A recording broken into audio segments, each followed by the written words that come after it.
할렐루야. 행복한 날입니다. 네. 오늘 저는 부활을 말하다 라는 제목으로 여러분과 함께 이 부활의 날에 주님이 우리에게 주시는 메시지를 나누고자 합니다. 성경 구절은요, 마태복음 16장 21절 한 구절만 우리가 한 목소리로 봉독하도록 하겠습니다. 마태복음 16장 21절의 말씀입니다. 네, 찾으신 줄로 믿고 함께 봉독하겠습니다. 시작. 이때로부터 예수께서 자기가 예루살렘에 올라가 장로들과 대제사장들과 서기관들에게 많은 고난을 받고 죽임을 당하고 제3일에 살아나야 할 것을 제자들에게 비로소 나타내시니라. 아멘. 기독교는 그리스도의 죽음과 부활을 통해 시작되었습니다. 그리스도의 죽음은 우리를 죄로부터 해방시켰고, 그리스도의 부활은 우리를 완전한 구원에 이르게 하였습니다. 이것이 그리스도가 이루신 복음입니다. 그리스도의 죽음으로 우리는 제사함을 받았을 뿐만 아니라 우리 삶에 영향을 주는 모든 어둠의 세력까지 제거할 수 있는 근거를 갖게 됐습니다. 아울러 그분의 다시 사심은 우리의 삶이 그분의 생명 안에서 새로워질 수 있는 실존적 토대가 되었습니다. 바울은 말합니다. 그리스도가 다시 사시지 않았다면 너희의 믿음도 헛되고 너희가 여전히 죄 가운데 있을 것이오. 맞습니다. 만일 예수 그리스도의 부활이 부정되면 그리스도인의 믿음은 무의미한 것입니다. 신약 성경은요, 굳이 그리스도의 부활을 증명하기 위해 부활에 대한 온갖 이론을 제시하지 않습니다. 부활은 너무나 자명한 것이기에 당시에 예수님이 부활하시면서 벌어진 여러 일들에 대해서만 기록합니다.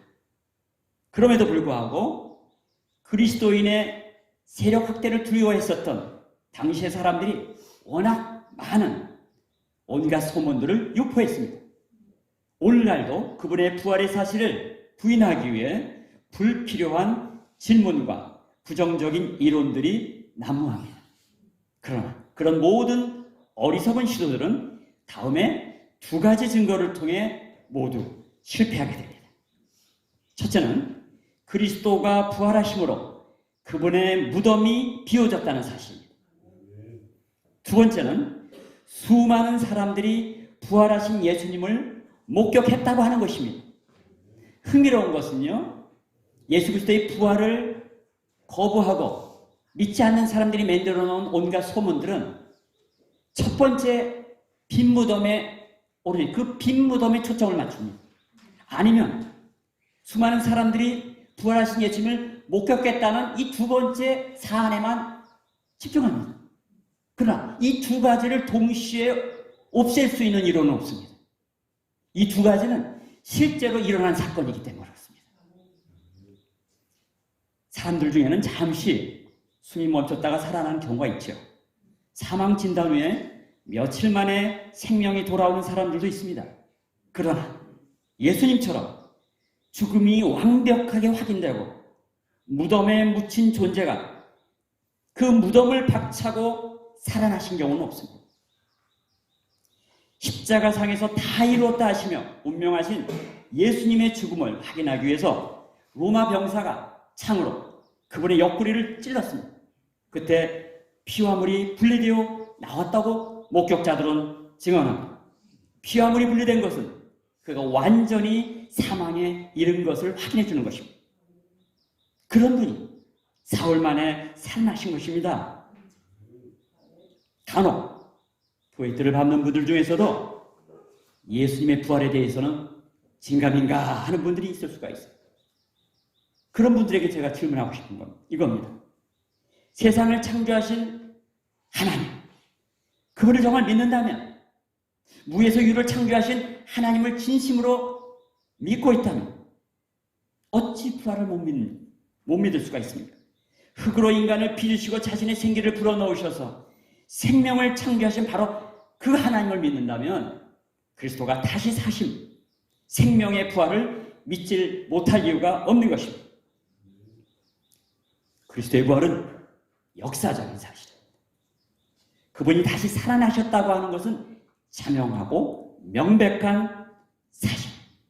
바로 이것을 그리스도의 부활의 역사성이다 이렇게 얘기합니다. 그런데요, 그리스도의 부활은 역사적 사실로만 그치는 것이 아닙니다. 그리스도의 부활은 역사성뿐만 아니라 실존성을 갖고 있다는 것입니다. 여기서 실존성이란 실제하는 존재로서 갖게 되는 성질, 이런 의미를 담고 있습니다. 그리고 그리스도가 부활하셨다는 것이 사실로서만 그치는 것이 아니라 부활이 가져다주는 엄청난 결과가 경험될 수 있다는 말입니다. 이것은 부활하신 직후에 당시에 벌어진 수많은 상황 변화를 통해서 확인할 수가 있습니다. 그리스도의 부활의 실존성은 그때나 지금이나 한결같이 경험할 수가 있습니다. 그리스도가 부활하셔서 어제나 오늘이나 동일하게 우리 가운데 찾아오셔서 우리를 터치하시고 우리에게 말씀하시고 우리를 자신의 생명으로 새롭게 하시는 부활의 실존성을 체험하는 것이 진정한 신앙인의 삶이라는 사실을 기억해야 합니다. 이런 경험을 통해서 비로소 세상의 강력한 진을 무너뜨리고 어둠의 권세를 능히 이길 수가 있게 되는 것입니다. 이런 놀라운 진실과 그에 따른 원리가 실존함에도 불구하고 우리의 삶이 부활의 주님과는 거리감 있게 느껴지는 이유는 무엇 때문일까요? 오늘 부활을 기념하는 이 주일 아침에 성경이 보여주는 당시로 찾아가 무엇이 이런 문제를 일으켰는지를 확인해 볼 필요가 있습니다. 이렇게 우리가 작업하는 이유는 우리의 신앙생활에 종종 벌어질 수 있는 문제 발생의 원인과 그 해결의 실마리를 찾기 위함입니다. 이 시간 부활의 실존성을 확인하고 또 이걸 정리하기 위해서 단지 한 사례 혹은 특수 사례만을 가지고는 정리가 안 됩니다. 우리가 익히 잘 알고 있는 성경 본문들을 두루두루 점검하면서 당시 제자들이 지녔던 그 인식의 전제가 무엇이며 그들이 경험 과정 속에서 그 실존을 경험할 수 있었던 그 핵심 요소는 무엇이고 더 나아가 부활로 인해 나타난 결과 상황을 점검하면서 본문이 우리에게 제시하는 부활의 실존성을 확인하기를 바랍니다. 첫째로 인식 전제입니다. 인식의 전제란 이미 마음에 품고 있는 생각과 동기와 의도를 의미하는 것입니다. 예수님은 3년간 제자들과 동행하셨고 마지막 때가 가까우시자 자신이 십자가상에서 죽으실 것과 무덤에 묻혀 사흘 만에 부활할 것에 대한 분명한 예고를 하셨습니다. 그런데 제자들은 안타깝게도 이 사실을 도무지 받아들이려 하지 않고 근심만 하고 있었습니다. 마태복음 16장은 이렇게 그 첫 예고를 소개합니다.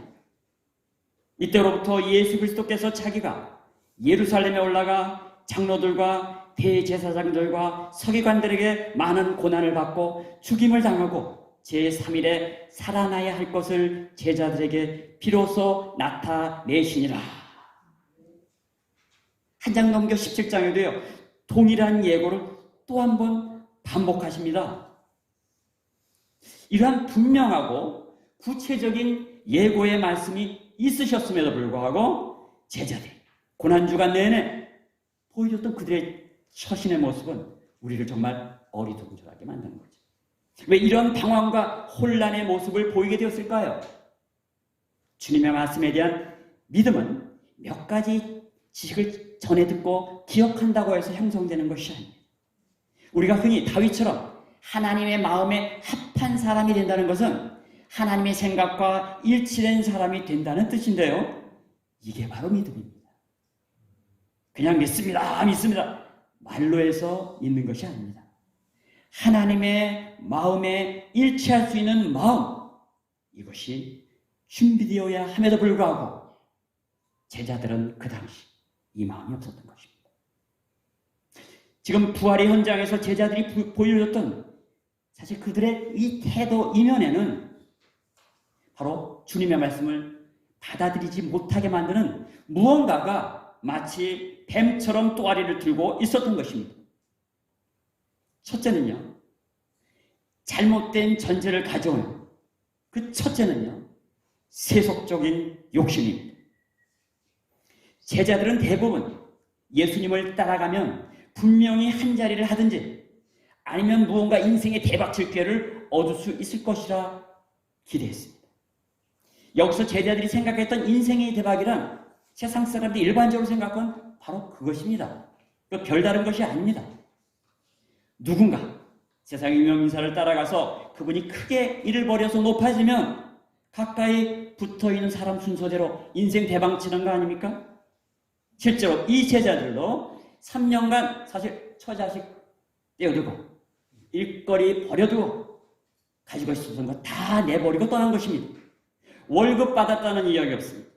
야고보와 요한은 어머니까지 동원해서 한 자리를 미리 보장받으려 했습니다. 성금요일 전날 최후의 만찬 자리에서까지 제자들이 서로 누가 크냐고 자리싸움을 하고 있었습니다. 이미 고난을 예고하고 부활의 말씀을 선언하시자 자신의 의도대로 굴러가지 않을까 싶어 근심에 빠졌던 것입니다. 그렇다고 그들은 근본적인 마음의 의도, 그 태도, 그 인식 전제가 바뀐 건 하나도 없었습니다. 그러다가 성금요일 전날 한밤중에 주님이 잡혀가시자 모든 것이 자신들의 세속적 욕심과는 다른 방향으로 전개되자 주랭랑을 쳤고 한동안 도피해 있다가 주님이 부활하신 그날에 여인들의 말을 듣고 비로소 베드로와 요한 정도가 빈 무덤을 찾아갔던 것입니다. 이처럼 제자들의 마음속에 세속적인 욕망이 있는 한 그들은 우리 주님이 예고하신 말씀을 이해할 수가 없었던 것입니다. 아니, 받아들이고 싶지 않았던 겁니다. 우리 주님은 말씀하시기를 나를 따라오려거든 자기를 부인하고 날마다 제 십자가를 지고 나를 쫓을 것이니라 하셨습니다. 그러나 이런 교훈은 아무 소용이 없었습니다. 제자들은 수많은 군중이 주님을 따를 때는 자신들도 기분 좋게 주님 바로 옆에 바짝 붙었어요. 그럼에도 불구하고 자기를 부인하고 날마다 제 십자가를 지고 주님의 십자가를 지고 가는 길을 따라갈 생각은 전혀 없었던 것입니다. 아니, 상상조차 못했을 것입니다. 제자들의 모습이 남의 이야기입니까? 좋을 때만 좋아라 하고 따라가는 모습 말입니다. 우리의 모습은 아닐까요? 무엇이 잘못된 인식의 천재일까요? 두 번째, 잘못된 기대입니다. 예수께서 이적을 보이시고 귀신들을 쫓아내시고 병을 고치시는 놀라운 능력을 행하실 때는 제자들이 우와! 우리 주님 짱이네 했을 겁니다. 의기양양해하며 그 옆에 바짝 따라가면서 어깨가 으쓱했을 것입니다. 마지막 잡히시는 날에 베드로의 경우에는 칼을 쳐고 나갑니다. 혹시 자기의 그 칼재주가 한계가 있으면 나머지는 주님이 다 알아서 처리해 주실 것으로 아마 기대했을지 모릅니다. 로마 군병들이 몰려오는 장면에서 그나마도 가장 약해 보이는 대제사장의 종인 그 말고를 칼로 내려칩니다. 약자 앞에서 힘을 과시하는 그 베드로의 허세를 좀 보세요. 그런 뜻밖에도 그런데도 불구하고 우리 주님은 오히려 말고의 길을 붙여주시고 칼을 드는 자는 칼로 망한다고 말씀하시며 아버지가 주신 자는 어찌 피하겠느냐 말씀하시면서 로마 군병들에게 순순히 잡혀가시는 겁니다. 예수님은 강자 중에 강자라고 생각했던 베드로를 비롯한 제자들, 이 상황 속에 그들의 기대와 다른 모습 속에 너무나 당황하고 혼란스러웠던 것 같습니다. 죽는 데까지 따라가겠다던 그 호언장담하던 그 제자들이 몽땅 사라져버립니다. 잠시 베드로가 쫓아갔으나 그도 오히려 부인하고 도망갑니다. 주님이 좋아 보이고 힘있어 보일 때는 함께할 듯 보였지만 주님이 약해 보이고 초라해진 상황에서는 나 몰라라 도망가고. 왜요? 제자들의 이면에는 잘못된 기대로 꽉 차 있었고 그 기대가 허물어지자 호언장담하던 그 입술을 닫고 어처구니 없는 주랭랑을 쳤다는 거예요. 바로 잘못된 기대. 이것이 문제입니다. 이 기대가 허물어지기 위해서는 사실 제자들에게 이런 뜻밖의 상황 전개가 필요했을지 모릅니다. 잘못된 인식의 전제. 그 세 번째는 무엇이냐? 바로 두려움입니다. 두려움. 베드로와 요한은 그날 저녁 다른 제자들과 함께 한 정소에 모였습니다. 바로 예수님이 부활하신 그날이죠. 그런데 이 대목을 기록한 요한복음의 기사가 아주 재밌습니다. 이렇게 기록합니다. 이날 곧 안식 후 첫날 저녁 때 제자들이 유대인들을 두려워하여 모인 곳에 문들을 닫았더니 뭐라고요? 유대인들을 두려워하여. 로마 병사를 두려웠다고 얘기 안 합니다. 유대인들을 두려워했다고 기록합니다. 어쩌면 이 유대인들에 대한 두려움은 아주 가장 기본적이고 원초적인 두려움일지 모릅니다.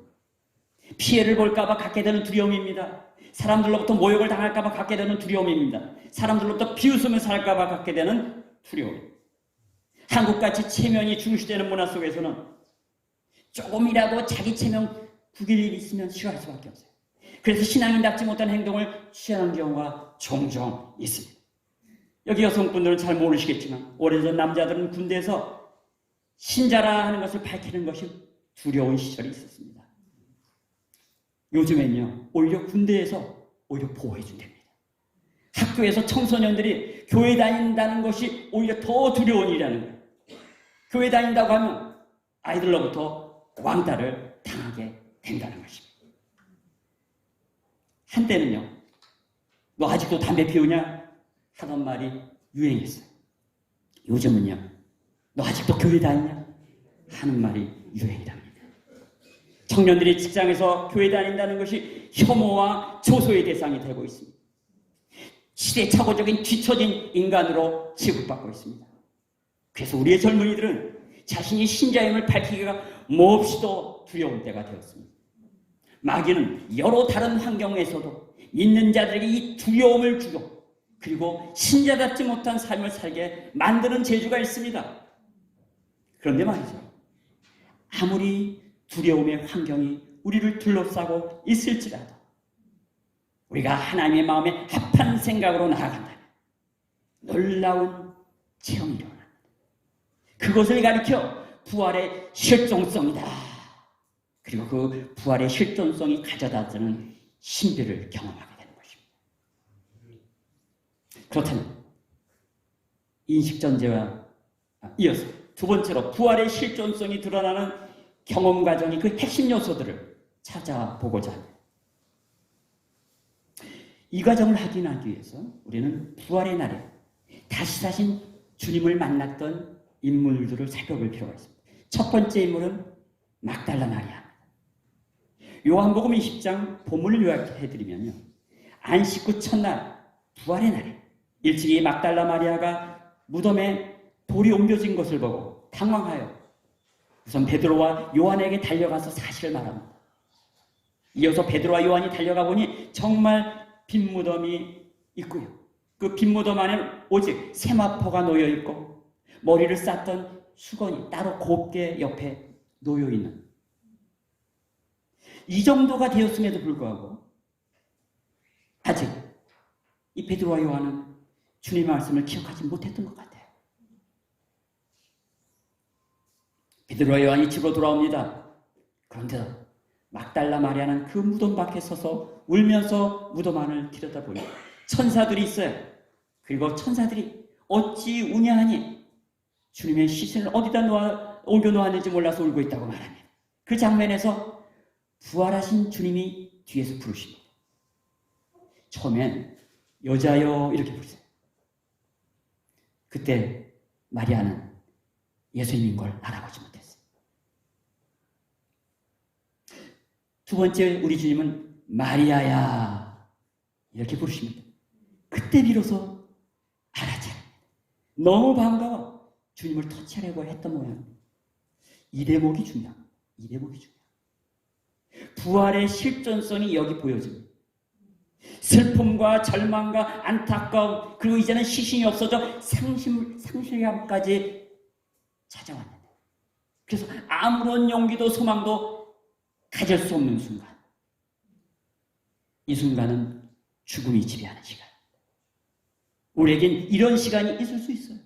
좌절의 시간, 슬픔에 잠겨 헤어나지 못하는 순간, 안쓰러움과 모든 것을 잃어버린 것 같은 고통의 시간이 우리에게도 있을 수 있습니다. 이런 시간은 죽음이 지배하는 시간입니다. 인간 타락 이후 모든 인생들이 줄곧 경험해 오는 시간입니다. 모든 것을 가진 것처럼 즐기다가도 한순간에 그런 것이 사라지거나 아무 의미가 없어지는 순간이 있잖아요. 이것은 어둠이 지배하기 때문에 나타나는 절망 그 자체입니다. 이 땅에서 우리가 살아가면서 느끼게 되는 죽음의 그림자입니다. 모든 인생들에게 주어지는 음지의 시간이요 고통의 계절입니다. 그런데 우리가 아무리 우리의 연약함과 믿음 없음과 깨닫지 못함으로 인해 그 무지의 시간을 보낸다고 할지라도 막달라 마리아처럼 어찌되었든 주님께 나아가는 사람들에게는 이제 벌어질 새로운 순간이 찾아오는 것입니다. 이 낙담의 순간, 상심의 순간에 예수님의 그녀를 불러주십니다. 이름으로 불러주십니다. 마리아야. 그러자 마리아가 돌이켜보고 드디어 예수님을 알아봅니다. 이때 그녀는 라보니요, 최고의 존칭어를 사용하여 예수님께 반응합니다. 너무나 놀랍고 감격스러워 부활하신 예수님을 가까이 다가가 터치하려 합니다. 이 장면은 한순간에 일어난 것입니다. 부활하신 주님이 그녀를 이름으로 불러주는 그 순간, 그녀의 눈이 활짝 열린 것입니다.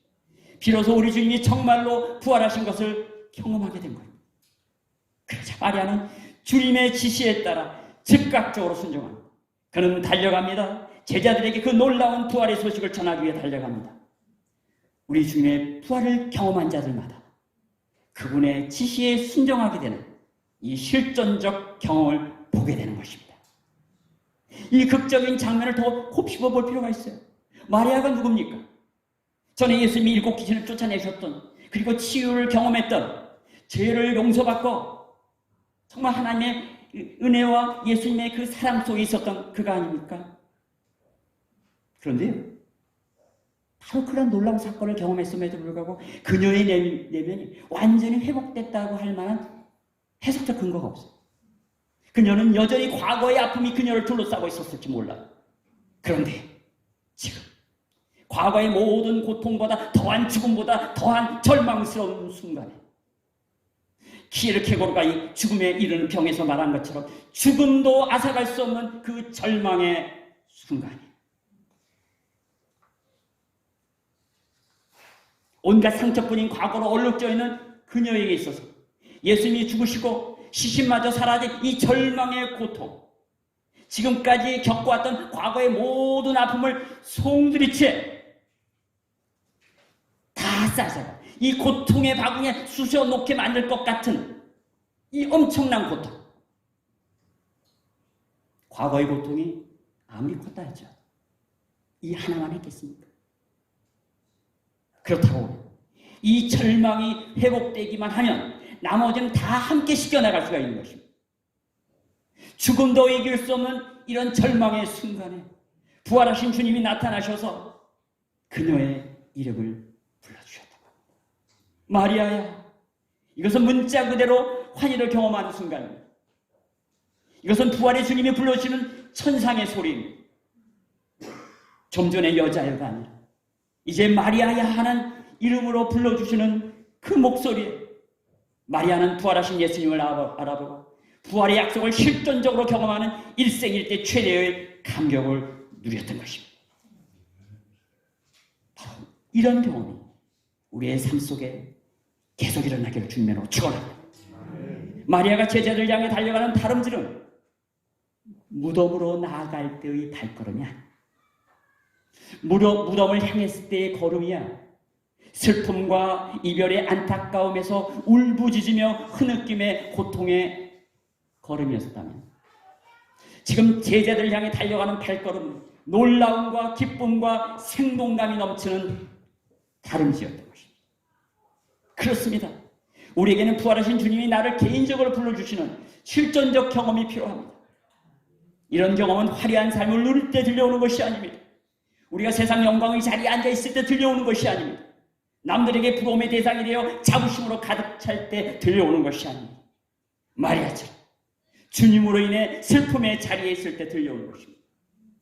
아담의 경고처럼 주님께 불순종하여 피하고 싶은 순간에 들려오는 것입니다. 요나처럼 사명을 맡았음에도 두려워 도망가려 할 때 들려오는 것입니다. 우리에게는 가장 어려운 순간에 부활의 주님이 다가와 우리를 불러주시는 실존적 경험이 필요합니다. 실존적 경험을 했던 두 번째 인물들이 있습니다. 엠마오로 가던 두 제자. 그 부활의 날에 슬픔에 젖어 엠마오길로 가던 두 제자가 있었던 것을 여러분 잘 아십니다. 한 사람의 이름이 글로바였습니다. 글로바. 두 제자는 함께 걸으며 그 되어진 일들을 서로 이야기하고 있었습니다. 그때 예수께서 나타나셔서 그들과 상관하십니다. 그럼에도 아직 그들은 예수님을 알아차리지 못했습니다. 예수님은 그들에게 모세와 모든 선지자의 글로 시작해서 모든 성경에 쓰여있는 자신에 관한 모든 기록들을 자세히 설명해 주셨습니다. 잠시 그들과 마을에 유하시며 음식도 같이 잡수실 때에 떡을 가지사 축사하시고 떼어 그들에게 주시니 비로소 그들의 눈이 밝아져 예수님을 알아보게 됩니다. 예수님이 사라진 후에 그들이 이렇게 고백합니다. 우리에게 성경을 풀어주실 때 우리의 마음이 뜨겁지 아니하더냐? 뜨겁지 아니하더냐? 이것입니다. 두 제자들은 모든 되어진 일들을 고민하며 조목조목 되뇌어 보았지만 일련의 사건 전개가 전혀 이해가 안 됐습니다. 게다가 소문을 들어보니 당인의 여자들이 무덤에 갔는데 무덤이 비었다 하는 이야기를 듣고 천사들의 말에 이야기를 들었음에도 불구하고 그럼에도 그들은 아직 믿음에 있어서 더뎠습니다. 그런데 우리 주님이 그들에게 찾아오셨어요. 성경에 나온 자신에 대한 모든 예언을 설명해 주시죠. 마음이 뜨거워지는 경험을 하게 됩니다. 잠깐 유하시며 식사 때 떡을 떼어 축사하시자 그들의 눈이 밝아지는 놀라운 경험을 하게 됩니다. 이제 주님을 알아보고 놀라서 그 밤에 11 제자들에게 달려가 예루살렘에 그 놀라운 소식을 전합니다. 이와서 엠마오의 두 제자가 부활하신 예수님을 만난 본 이야기는 역시 부활하신 그리스도를 실존적으로 경험한 사례가 아닐 수 없습니다. 엠마오길의 두 제자는 예수님을 못 알아차렸지만 그분이 설명하시는 말씀으로 마음에 뜨거워지는 경험을 하게 됩니다. 우리들도 말씀으로 인하여 뜨거움의 경험을 해야 합니다. 그 말씀이 우리를 부활의 주님이라고 다가가게 해야 합니다. 인상적인 것은 이 대목에서 우리 주님이 구약 메시아 예언에 관한 많은 내용들을 다 자세히 설명해 주셨다는 겁니다. 우리 주님의 그 열정과 여심을 느껴보십니까? 대충 떼운 것이 아닙니다. 그는 그 모든 구약의 예언의 말씀을 조목조목 풀어주셨습니다. 진리를 선언하시고 그 진리를 깨우치게 하기 위하여 주님이 보여주시는 그 특심은 가히 놀라운 것입니다. 우리는 종종 단 한 구절로 은혜 받기도 합니다. 그런데요, 엠마오 제자들에게 보여줬던 것처럼 주님은 하나님의 말씀을 우리들에게 폭넓게 가르쳐 주시고 그리고 그 말씀을 깨우쳐 주시고 그리고 그 말씀을 통해서 우리를 뜨겁게 하시기를 원하십니다. 부활의 주님에 대한 실존적 경험, 이와 같이 하나님의 말씀에 대한 깊은 연구와 묵상 중요하다는 것을 다시 확인하게 되는 대목입니다. 우리 주님이 얼마나 하나님으로부터 나온 말씀에 창념하셨나요? 우리 주님은 정말 성경에 가까이 다가가도록 우리를 초청하십니다. 부활하신 주님을 실전적으로 경험하시기 위해서는 주님의 말씀에 집중하셔야 됩니다. 그것 없이는 부활의 실전적 경험은 우리에게 나타날 수가 없습니다. 부활하신 주님이 2000년 전 제자들에게 다가가신 것처럼 우리에게 다가오시더라고요. 우리는 그분을 맞이해야 합니다. 그 말씀을 붙잡고 실험하며 그 말씀의 실전적 경험을 체험하기 위해서 우리는 부활하신 주님께 다가가야 합니다. 실존적 경험은 그 부활의 실존성을 경험했던 세 번째 인물은 도마입니다. 도마는 11명의 제자들 중에 가장 독특한 인물입니다. 어떤 이들은 도마가 아주 마음의 상심이 커서 아예 연락을 두절하고 어딘가에 가서 상한 마음을 삭히며 있었을 것이라고 생각합니다. 또 어떤 사람들은 도마는 어떤 소리도 듣고 싶지 않아서 그냥 모르쇠 했을 성격의 소지자라고 얘기합니다. 또 어떤 이는 도마는 상상력이 부족해서 자기가 절대적인 확신을 들 때만 행동하는 우직하고 답답한 사람이다. 이렇게 설명하는 분들이 있습니다. 어찌되었든 도마는 부활하신 첫날 저녁 모여있는 제자들에게 예수님이 나타나셨던 그 시점에 그 자리에 없었습니다. 도마가 제자들의 모임에 합류했을 때 당연히 제자들은 부활하신 주님의 이야기를 들려주었죠. 그러자 도마는 그 증언들을 받아들이기는커녕 자신의 손가락을 예수님의 손바닥에 집어넣어보고 예수님의 옆구리에 창자국에 자신의 손을 넣어보기 전까지는 믿지 못하겠다고 거부합니다. 며칠 후에 예수께서 제자들이 있는 집안으로 다시 한번 찾아오십니다. 그리고는 도마에게 이르시되 지목하여 도마에게 이르시되 내 손가락을 이리 내밀어 주님의 자중난 손에 이 자중난 손에 찔러보라. 내 옆구리에 창자국에 너의 손을 집어넣어보라 하십니다. 이 얼마나 기가 막힌 스토리입니까? 그러니까 주님이 없다고 이 주님이 안 계시다고 아무 말이나 떠들면 안 됩니다. 소름 끼치지 않습니까? 우리 정말 말 조심합시다. 신앙의 공동체에서 주고받는 말을 우리 집이 다 듣고 계십니다. 함부로 내뱉을 생각 없이 아무 말이나 툭툭 내뱉어서는 안 됩니다. 주님은 도마의 믿음 없음을 안타까워하시면서 손수 결정적인 체험을 허락하십니다. 도마는 역사 속에 예수님의 상처에 손가락을 집어넣어보고 그분의 옆구리에 창자국에 손을 넣어본 최초이자 유일한 사람일지도 모릅니다. 어떤 이들은 도마처럼 자신의 손가락을 그분의 못자국을 만져봐야 직성이 풀리는 사람들이 있어요. 그분의 창자국을 만져봐야 이해가 되고 믿음이 가는 그런 사람들이 있을 수가 있어요. 주님은 그것을 그들에게 허락하실 수 있습니다. 그러나 이 말을 기억해야 합니다. 너는 본고로 믿느냐? 보지 않고 믿는 자는 더 복되도다. 문제의 핵심은 그 실존적 경험의 자리를 위해 제자들이 함께 머물러 있었다는 것입니다. 만일 도마가 다른 제자들의 증언들을 끝까지 거부하며 더 나아가 반발하여 그 자리를 떠났다면 어쩌면 도마는 그리스도의 부활을 끝내 실존적으로 경험하지 못했을지 모릅니다. 우리가 머물러야 할 그곳, 제자들의 공동체. 우리 주님은 이 공동체의 제자들이 깨달음이 부족하고 연약하고 게다가 완고하기까지 함에도 불구하고 친히 그 제자 공동체를 찾아가셔서 부활의 실존을 경험시켜 주시는 너무도 좋은 주님이신 것을 믿으시기 바랍니다. 도마가 예수님을 실존적으로 경험하자 어떤 일이 벌어졌습니까? 그는 그의 생애 가장 멋진 신앙 고백을 합니다. 나의 주님이시여 나의 하나님이시여. 이 고백은 부활하신 그리스도를 실존적으로 경험한 자들이 할 수 있는 고백이 아닙니까? 우리는 이 시간 앞서 부활하신 주님이 다가와 실존적 이 경험을 가능하게 했었던 이 세 인물들을 보면서 다음의 생각을 기억해야 합니다. 아무리 우리의 마음에 상하고 두려워도 주님을 향해 초점을 맞추는 자세를 잃어서는 안 된다는 것입니다. 주님께 초점을 맞추는 것은 부활의 실존성을 경험하게 만드는 전제 조건이라는 사실을 기억해야 합니다.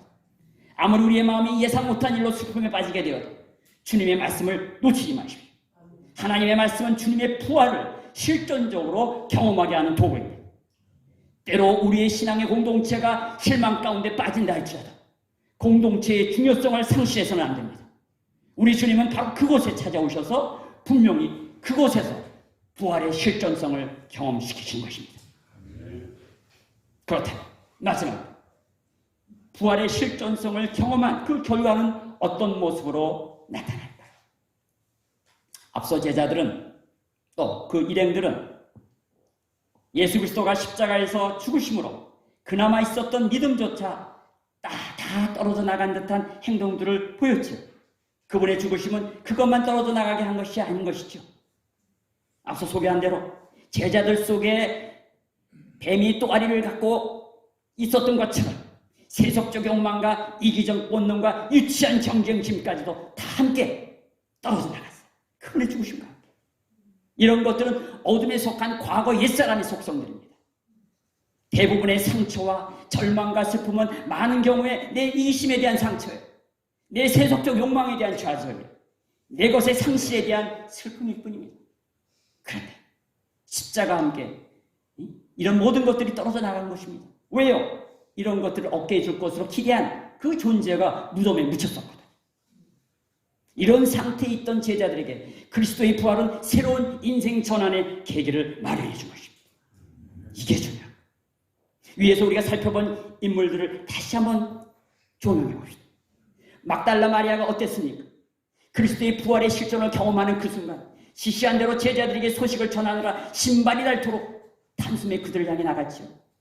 엠마오로 가던 두 제자는요, 부활의 주님의 말씀을 부활의 주님이 베풀어 주시는 그 놀라운 순간 마음이 뜨거워지고 눈이 밝아지는 체험을 했지요. 도마는 어땠고요?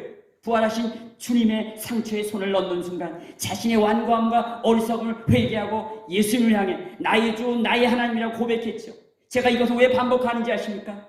우리 주님 우리를 교육하시고 깨우치게 하실 때 온몸으로 경험시키시는데 그 경험시키는 그 장면들을 여러분 기억하셔야 돼요. 그리고 그 놀라운 장면 속에 주님이 베푸시는 메시지를 놓쳐서는 안 됩니다. 이들은 부활의 실존에 맞닥뜨리는 순간 더 이상 예전의 그들이 아니었습니다. 그뒤 3년여간 그저 위대한 라본이요 이렇게 얘기하면서 그분이 보이시는 기적의 감동과 위대한 교훈에 잠시 감격을 누렸을지 모릅니다. 그러나 진정으로 그리스도가 나의 하나님이요 나의 구원자가 되십니다라는 그런 고백으로 이제는 살 수 있게 되는 것입니다. 이것이 부활의 실존이 가져다준 분명 믿음의 놀라운 도약입니다. 부활 이후에 예수님이 하신 말씀을 사복음서 전체를 놓고 정밀하게 분석해 보면요, 다음의 특징들이 있어요. 그거는 실패에 대한 위로가 아니라 펼쳐질 하나님 나라의 소망을 전하십니다. 믿음 없음을 묵인하는 것이 아니라 적극적으로 믿음을 구사할 것을 요구하십니다. 잘못에 대한 비난이 아니라 사명에 대한 명확한 지시를 보여줍니다. 우둔한 마음을 용납하시는 것이 아니라 말씀에 대한 깨달음과 각성을 촉구하신 것을 봅니다. 그러니까 방어적 뒷걸음질을 용납하시는 것이 아니라 적극적인 다름질을 요청하시는 거예요. 절망을 줄이기 위한 노력이 아니라 소망을 불러일으키시는 동기유발을 보여주신 것입니다. 고통의 과거 속에 머물 것이 아니라 기쁨의 미래로 나아갈 것을 요구하시는 것입니다. 고통과 절망과 상처에 대한 위로 따위는 이제 우리에게 필요하지 않습니다. 그런 정신 수준에 머물러서도 안 됩니다. 과거의 누적된 실패와 죄책의 문제는 믿음 부족의 기나 우리 주님은 거기에 머물지 못하게 하셨어요. 사실 이런 유형의 정신기계들은 모두 죽음과 어둠의 지배에 벗어나지 못한 한계 속에 있음을 보여줍니다. 이제 부활의 실존성은 우리로 하여금 생명 안에서 빛 가운데로 나아가는 경험을 우리로 경험시키고 그 생명의 빛은 우리에게 죄에 대하여 민감하게 합니다. 죽음이 지배하고 어둠의 권세가 통제하는 죄에 대하여 민감한 정도를 넘어 부활의 그리스도로 말미암은 삶을 향해 적극적으로 달려나가게 한다는 것입니다. 바로 이러한 삶으로의 초대를 위해서 예수 그리스도는 더 준비하신 것이죠. 이야기를 다시 현장으로 가봅시다. 제자들은 한동안 예수님이 나타나시지 않자 좀 마음이 싱숭생숭했던 것 같습니다. 요한복음 21장에 보면 베드로와 몇몇 제자들이 갈릴리 디베라 호수에 가서 이 물고기나 잡아야겠다 하고 나갑니다. 한동안 답답한 시간이 흐릅니다. 한 마리도 못 잡습니다. 그리고 나서 그 자리에 주님이 다시 한번 나타나시고 그리고 지시하십니다. 그리고 지시대로 그물을 내리죠. 예전에 베드로가 예수님을 처음 만났던 그 순간처럼 많은 물고기가 올라옵니다. 그런데도 주님을 못 알아봅니다. 뒤늦게 한 제자가 알아차리고는 주님이시다 하는 말을 듣고 베드로가 배가 육지에 닿기도 전에 바다로 뛰어내려 주님께로 달려갑니다. 그러나 21장 뒷부분에 베드로를 향해 시몬아 부르시면서 3번씩이나 사랑하느냐는 질문을 받자 의기소침해집니다. 이렇듯 예수님을 향한 그의 마음은 흔들리는 가지와 같습니다. 이것이 제자들의 모습이 아닙니까? 부활의 실존성은 매 순간 경험되어야 합니다. 그 지속적인 결과를 가져오려면 다음에 무언가가 더 필요한 거예요. 그 무언가가 무엇일까요? 누가복음 24장 49절에 예수님은 제자들을 떠나시기 전에 이렇게 말씀하십니다. 볼지어다 내가 네 아버지께 약속하신 것을 너에게 보내리니 너희는 위로부터 능력을 입혀줄 때까지 이 성에서 떠나지 말라. 이후의 사건에 대해서 누가는 추가로 사도행전 2장에 이렇게 기록합니다. 오순절 날이 이미 이름에 그들이 다 같이 한 곳에 모였더니 호련히 하늘로부터 급하고 강한 바람 같은 소리가 있어 그들이 앉은 온 집에 가득하며 마치 불의 혀처럼 갈라지는 것들이 그들에게 보여 각 사람 위에 하나씩 임하여 있다니. 예. 지시하신 대로 제자들은 예루살렘을 떠나지 않고 오순절을 맞이합니다. 그리고 한 곳, 아마도 마가의 다락방, 그곳에 모여있을 때 성령이 호련히 하늘로부터 급하게 강한 바람 소리를 내며 그들에게 머뭅니다. 성령이 내리신 것입니다. 이것이 바로 그 유명한 오순절 성령 강림 사건입니다.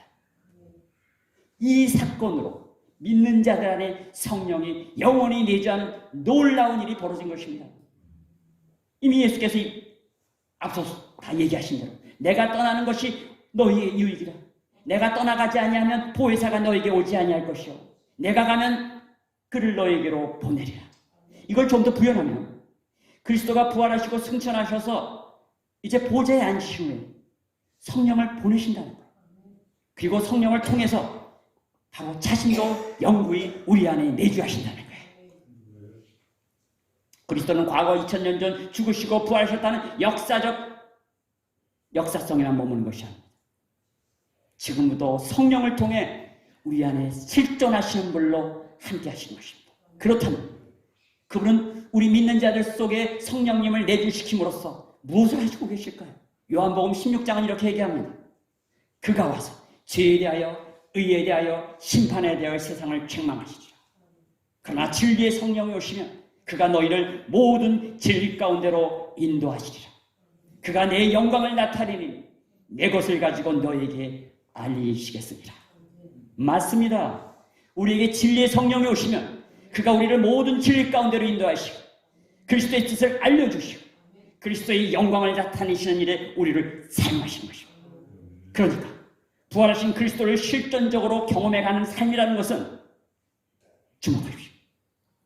부활하신 그리스도를 실존적으로 경험해가는 삶이라는 것은 성령을 통해 함께 하시는 부활하신 그리스도가 우리를 십자가 신앙만이 아니라 세상을 위한 부활 신앙으로 무장시키셔서 생명의 이야기를 계속 만들어 가시는 삶이라는 거예요. 그리고 이것은 궁극적으로 하나님과 그 나라의 영광을 드러내는 삶이라는 것입니다. 오늘 저는 엠마오길의 두 제자 중에 이름이 밝혀진 글로바라는 사람의 이야기를 마지막으로 들려드리고자 합니다. 막달라 마리아나 도마에 대해서는 많은 사람이 다 압니다.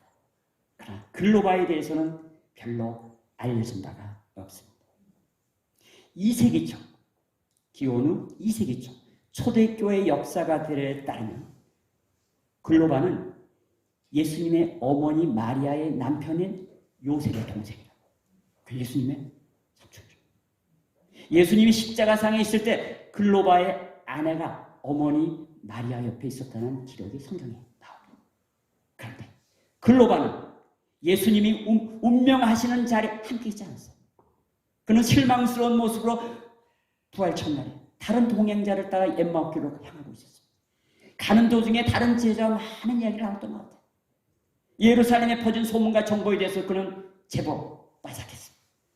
그는 그때까지도 주님이 부활하신 것과 예수님이 바로 옆에 계신 것을 알아차리지 못했어요. 그의 눈은 영적으로 가려져 있었던 것입니다. 예수께서 성경의 예언들과 가르침을 낱낱이 풀어주시자 비로소 그는 뜨거움을 체험하고 부활하신 예수님을 알아보게 된 것입니다.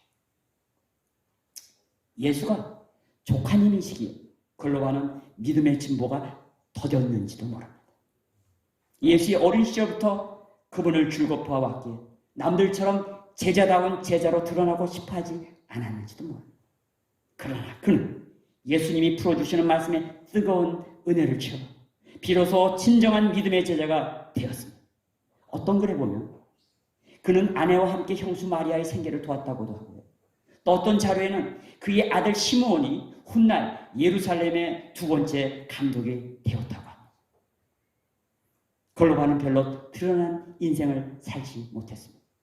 또 예수님이 부활하시기 전까지는 애매한 입장을 지녔던 사람입니다. 말씀의 은혜를 받아 그의 마음이 그리스도의 부활의 실존에 닿자 뜨거움을 강렬하게 체험합니다. 초대교회에서의 그의 역할은 평이하고 범상하였지만 결코 간단하지 않은 사역을 감당했던 인물로 그는 평가됩니다. 그가 자식을 바른 인물로 키웠고 주변에 도와야 할 많은 사람들을 섬기는 가운데 평이하지만 가장 소중한 열매로 그는 이 모든 것을 보여주고 있습니다.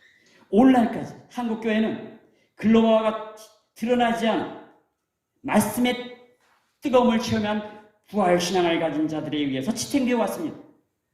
그 말씀을 따라 평생에 걸쳐 남이 알아주든 몰라주든 일관성 있게 주 앞에서 순종하는 그런 이들에 의해서 한국교회는 지켜져 왔습니다. 오늘 주뜻 연합교회도 주의 말씀으로 뜨거움을 체험하고 부활신앙 가운데 일관성 있게 섬기는 자로 가득한 축복된 교회가 되기를 주님의 이름으로 축원을 드립니다. 함께 기도합시다. 아버지 하나님, 이 시간 부활의 주님을 마음으로부터 우리가 모두 경배하기를 원합니다.